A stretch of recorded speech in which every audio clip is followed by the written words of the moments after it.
ಒಂದ್ಸತಿ ಚಂದ್ರಗುಪ್ತ ಚಾಣಕ್ಯನ ಹತ್ರ ಕೇಳ್ತಾನಂತೆ, ಎಲ್ಲವೂ ಹಣೆ ಬರಹದಲ್ಲಿ ಬರ್ದಂಗೆ ಆಗುತ್ತೆ ಅನ್ನೋದಾದ್ರೆ ಪ್ರಯತ್ನ ಯಾಕೆ ಪಡ್ಬೇಕು? ನಮ್ಮ ಹಣೆ ಬರಹದಲ್ಲಿ ಬರ್ದಿಲ್ಲ ಅಂದ್ರೆ ಪ್ರಯತ್ನ ಪಟ್ಟು ಏನ್ ಪ್ರಯೋಜನ? ಅದಕ್ಯಾಕೆ ಹಗಲು ರಾತ್ರಿ ಕಷ್ಟ ಪಡ್ಬೇಕು? ಏನಾಗುತ್ತೋ ಅದಾಗುತ್ತೆ. ಅದಕ್ಕೆ ಚಾಣಕ್ಯ ಹೇಳ್ತಾನೆ, ನಿನ್ಗೆ ಹೇಗ್ ಗೊತ್ತಾಗುತ್ತೆ ನಿನ್ನ ಹಣೆ ಬರಹದಲ್ಲಿ ಏನ್ ಬರ್ದಿದೆ ಅಂತ? ಮೇ ಬಿ ನಿನ್ನ ಹಣೆ ಬರಹದಲ್ಲಿ ನಿನ್ಗೇನೇ ಸಿಕ್ಕಿದ್ರು ಅದು ನಿನ್ನ ಪ್ರಯತ್ನದಿಂದ ಸಿಗುತ್ತೆ ಅಂತ. ಅಂದ್ರೆ ನೀನ್ ಯಾವಾಗ ಪ್ರಯತ್ನ ಪಡ್ತೀಯೋ ಆಗ್ಲೇ ನಿನ್ಗೆ ಸಿಗೋದು. ಪ್ರಯತ್ನ ಪಟ್ಟಿಲ್ಲ ಅಂದ್ರೆ ಏನೂ ಸಿಗಲ್ಲ. ಈ ರೀತಿ ಯಾರು ಹೇಳ್ತಾರೆ ಗೊತ್ತಾ? ಪ್ರಯತ್ನ ಪಡೋಕೆ ಭಯ ಪಡೋರು. ಗೆಲುವು ಯಾರಿಗೆ ಸಿಗುತ್ತಂದ್ರೆ ಯಾರಿಗೆ ಲೈಫಲ್ಲಿ ಗುರಿ ಅನ್ನೋದಿರುತ್ತೋ ಅವರಿಗೆ. ತನ್ನ ಗುರಿ ಮುಟ್ಟೋಕೆ 24 ಗಂಟೆ ಸಿದ್ಧವಾಗಿರೋರ್ಗೆ, ನಿರಂತರ ಪ್ರಯತ್ನ ಪಡೋರ್ಗೆ ಪ್ರತಿಯೊಬ್ಬರ ಸಕ್ಸಸ್ ಪ್ರಯತ್ನ ಅನ್ನೋ ಆರಂಭದಿಂದ ಸ್ಟಾರ್ಟ್ ಆಗುತ್ತೆ.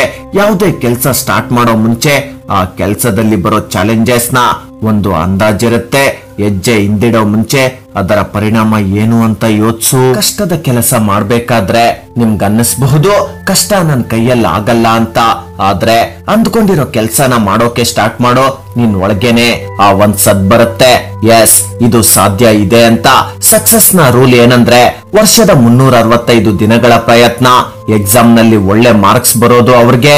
ಪ್ರಯತ್ನ ಪಡೋಕೆ ಭಯ ಪಡೋರು ಕೇಳಿ, ಈ ಜೀವನ ಬಹು ಅಮೂಲ್ಯವಾದದ್ದು. ಆ ದೇವ್ರು ಕೊಟ್ಟಿದ್ದಾನೆ. ಒಳ್ಳೆ ರೀತಿ ಜೀವನ ಮಾಡೋದು ನಮ್ ರೆಸ್ಪಾನ್ಸಿಬಿಲಿಟಿ. ನಿಜ ಹೇಳ್ಬೇಕಂದ್ರೆ ಈ ಜೀವನದಲ್ಲಿ ಸುಖ ದುಃಖ ಎರಡೂ ತುಂಬಿರುತ್ತೆ. ಕಷ್ಟ ದುಃಖಗಳ ನಡುವೆ ಹೋರಾಡ್ಬೇಕು.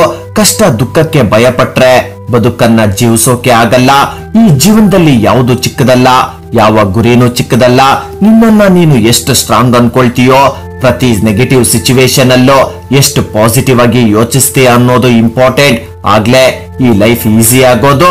ನಮ್ಮನ್ನ ಇನ್ನೂ ಸ್ಟ್ರಾಂಗ್ ಮಾಡ್ಕೊಳ್ಬೇಕಂದ್ರೆ ನಮ್ಮ ವೀಕ್ ಪಾಯಿಂಟ್ ಮೇಲೆ ವರ್ಕ್ ಮಾಡ್ಬೇಕು. ಅದಕ್ಕೆ ಮೊದಲು ನಮ್ಮನ್ನ ನಾವು ಇಂಪ್ರೂವ್ ಮಾಡ್ಕೊಳ್ಬೇಕು. ನಿನ್ನನ್ನ ನೀನು 4 ಪ್ರಶ್ನೆ ಕೇಳ್ಕೊ. What, why, how, when. What ಅಂದ್ರೆ what you want to become. ನೀನ್ ಏನಾಗ್ಬೇಕು ಅನ್ಕೊಂಡಿದ್ಯಾ? ಅದು ಡಾಕ್ಟರ್, ಇಂಜಿನಿಯರ್, ಲಾಯರ್, ಡ್ಯಾನ್ಸರ್, ಈ ರೀತಿ. 2ನೇ question why. Why you want to become that. ನೀನ್ ಏಕೆ ಆ ಗುರಿಯನ್ನ ಇಟ್ಕೊಂಡಿದ್ಯಾ? ನಿನ್ಗಾಗಿನ, ನಿನ್ ತಂದೆ ತಾಯಿಗೋಸ್ಕರನ? Find that reason. Question number 3 how. ನೀನ್ ಅಂದ್ಕೊಂಡಿರೋ ಗುರಿನ ಹೇಗೆ ಮುಟ್ಬೇಕು ಅನ್ಕೊಂಡಿದ್ಯಾ?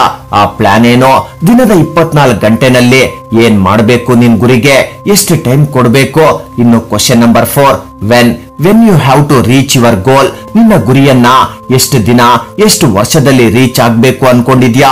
ಈ 4 ಪ್ರಶ್ನೆಗಳಿಗೆ ಒಂದು ಪೇಜಲ್ಲಿ ಉತ್ತರ ಬರೀ. ಈಗ ನೀನ್ ಬರ್ದಿರೋ ಆ 4 ಪ್ರಶ್ನೆಗಳ ಉತ್ತರನ ಪ್ರತಿದಿನ 2 ನಿಮಿಷ ಟೈಮ್ ಮಾಡ್ಕೊಂಡು ಓದೋ. ನಿನ್ಗೆ ಓದೋಕೆ ಬೋರ್ ಆಗ್ತಿದೆ, ಓದೋಕೆ ಕೆಲ್ಸ ಮಾಡೋಕೆ ಮೂಡಿಲ್ಲ ಅಂದಾಗ ನೀನ್ ಬರ್ದಿರೋ ಆ ಉತ್ತರನ ಓದೋ. ಈ 4 ಪ್ರಶ್ನೆಗಳಿಗೆ ಉತ್ತರ ಬರೆಯೋದು ಈಸಿ, ಗುರಿಯನ್ನ ನಿರ್ಧರಿಸೋದು ಈಸಿ. ಆದ್ರೆ ಆ ಗುರಿಯನ್ನ ಮುಟ್ಟೋಕೆ ಏನ್ ಮಾಡ್ಬೇಕು ಅನ್ನೋ ಪ್ರಶ್ನೆಗೆ ನೀನ್ ಬರ್ದಿರೋ ಉತ್ತರನ 100% ಫಾಲೋ ಮಾಡು ಅಷ್ಟೇ. ಯಾಕಂದ್ರೆ ಗುರಿ ನಿಂದಾದಾಗ ಅದನ್ನ ಮುಟ್ಟೋ ದಾರಿ, ಪ್ರಯತ್ನನೂ ನಿಂದೆ ಆಗಿರ್ಬೇಕು. ದಾರಿ ಸುಲಭ ಇರಲ್ಲ, ಆದ್ರೆ ಗುರಿ ಮುಟ್ಟೋಕೆ ದಾರಿ ಬದಲಾಯಿಸಬೇಕಿದ್ರೆ ಆದ್ರೆ ಯಾವುದೇ ಕಾರಣಕ್ಕೂ ಗುರಿ ಬದಲಾಯಿಸಬೇಡ. You can and you will.